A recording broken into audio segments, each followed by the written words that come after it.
Off the trunk, donut. Not all pissy for nothing. Why didn't you? Pretty sure he's seen that tattoo of gun. Put it in the car. Stan's not gonna like this, donut. Benny, we're under attack.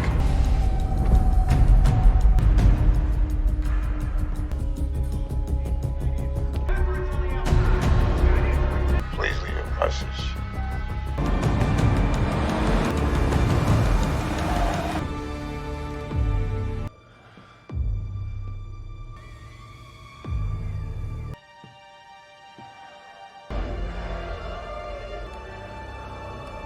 The film opens with Charlie Swift, a man navigating the chaotic landscape of a junkyard in search of someone.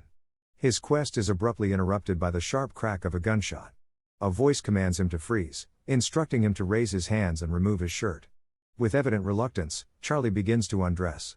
Through a series of flashbacks, we learn about his past. Once a highly skilled Marine celebrated for his courage with a Medal of Honor, he now leads a life marked by solitude and strict discipline.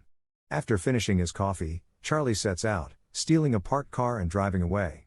While on the road, he receives a call from his boss, Stan, revealing that Charlie is not just an ordinary man but a professional assassin. Today's assignment involves working alongside a new partner named Blade. Blade soon joins him in the car, carrying a mysterious box that hints at their dangerous task ahead.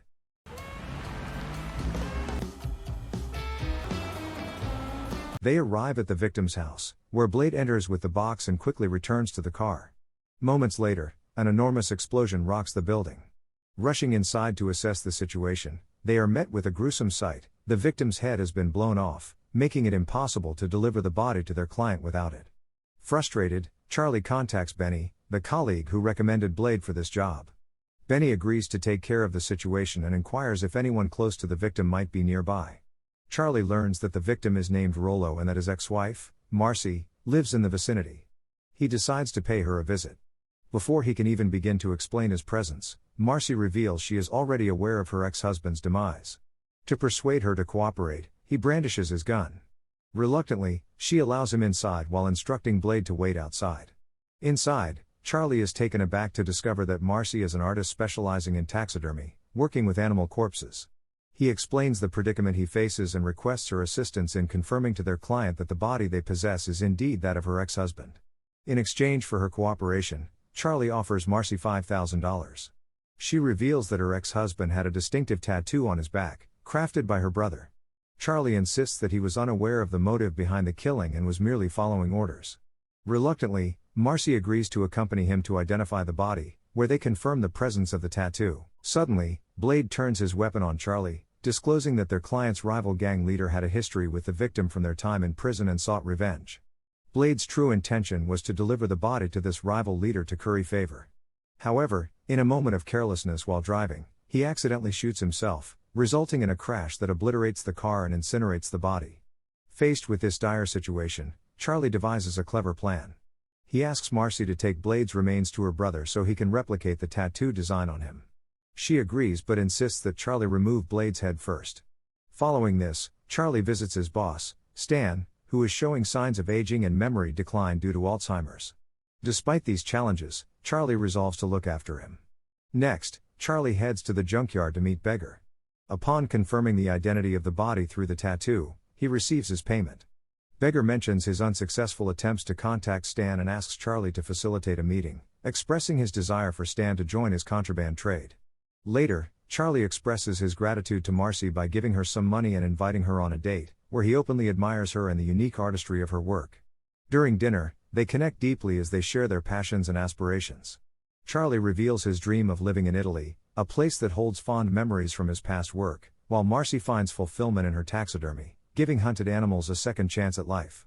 As the evening draws to a close, he drives her home, wrestling with the urge to confess his feelings but ultimately deciding to hold back. The following day, Charlie joins his team in celebrating Stan's birthday, where Stan expresses his appreciation for Charlie's hard work. We learn that Benny oversees Stan's bars throughout the city. Amidst the festivities, Charlie relays a message from Beggar to Stan, who dismisses it as inconsequential and shows no interest in engaging with him. Later, Charlie pays a visit to Marcy's house, leaving behind a hunted animal as a thoughtful gift.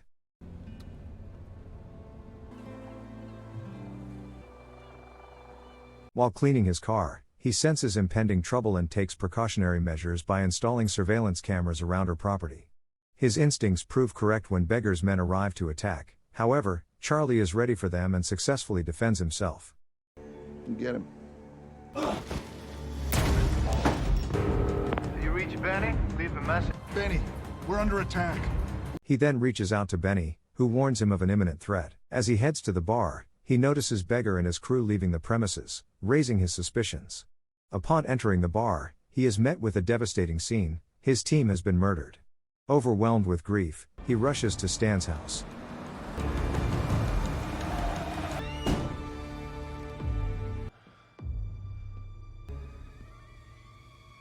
Only to find Stan and his guards lifeless. Fueled by a desire for vengeance, he seeks out Sal, the gang's leader, asking for permission to retaliate against Beggar. However, Sal refuses, citing Beggar's past contributions to their operations. When Charlie informs Sal about the massacre of his team, Sal reveals a shocking truth: not everyone is dead. Charlie comes to the painful realization that Benny is the traitor who has betrayed him. Fueled by a mix of anger and determination, he returns home, arms himself, and sets out to confront Benny. Upon arriving at Benny's house, he interrogates Benny's wife, using intimidation to extract the information he needs about Benny's whereabouts. With her reluctant guidance, he makes his way to the nightclub where Benny is hiding. There, he swiftly takes out one of Benny's henchmen before finally confronting Benny in his office. Under the weight of Charlie's threat, Benny reveals a shocking truth: Beggar has fled the city in search of something Rollo was blackmailing him with. In a moment of cold resolve, Charlie executes Benny, but as he prepares to leave, he is ambushed by one of Benny's loyalists who attempts to take his life. Just in time, a trusted ally of Charlie, Milt, intervenes, saving him from certain death. The following day, Charlie visits Rollo's residence and stumbles upon one of Beggar's men ransacking the place. He swiftly eliminates the intruder and receives a chilling call from Beggar, who threatens him with imminent death. However, Beggar's demeanor shifts when he realizes that Charlie is aware of the incriminating evidence Rollo had been using against him. While searching through the belongings of the man he just killed, Charlie uncovers orders to track down Rollo's ex-wife. Meanwhile, Marcy finds herself under attack by two assailants who are also hunting for the same evidence.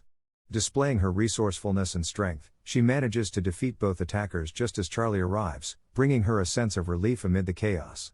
Together, they dispose of the bodies, and in a moment of vulnerability, she reveals that her ex-husband had hidden significant items in a box, offering Charlie a share of $50,000 from its contents. Aware that Beggar's men will soon come after her, he decides to take her with him for protection. They seek refuge at his old home, where he opens up about his troubled past marked by an abusive father. He shares how Stan had rescued him, stepping into the role of a father figure, igniting a deep sense of obligation within Charlie to avenge Stan's death before they escape. The next day, they investigate Rollo's house and uncover hotel reservations that indicate he has been staying at a nearby hotel. Following this lead, Charlie arrive at the hotel and discover a record player, realizing that Beggar is after a specific disc. As he is attempt to leave, he was confronted by one of Beggar's men, who tries to kill Charlie. In a tense struggle, Charlie narrowly escapes but sustains a gunshot wound to his leg. Back at home, Marcy tends to his injury as he shares his dream of living in a picturesque house in Italy with her. Encouraged by her support, he feels a renewed sense of hope. While examining Rollo's call records, Marcy notices frequent contact with Rollo's mother. They visit her and learn that Rollo's mother used the $50,000 for plastic surgery, leaving them without any new leads. On their way back, Marcy initially considers leaving the city for good but recalls her ex-husband's cryptic warning about hiding something in plain sight. This prompts her to visit the bar her ex-husband once owned, now under Beggar's control. Pretending not to know about his death, she searches for clues and discovers the disc hidden inside a plate. However, as she attempts to leave, she is cornered by Beggar's men, prompting Charlie to intervene and save her. She hands over the disc just as one of Beggar's men captures Charlie. Just you.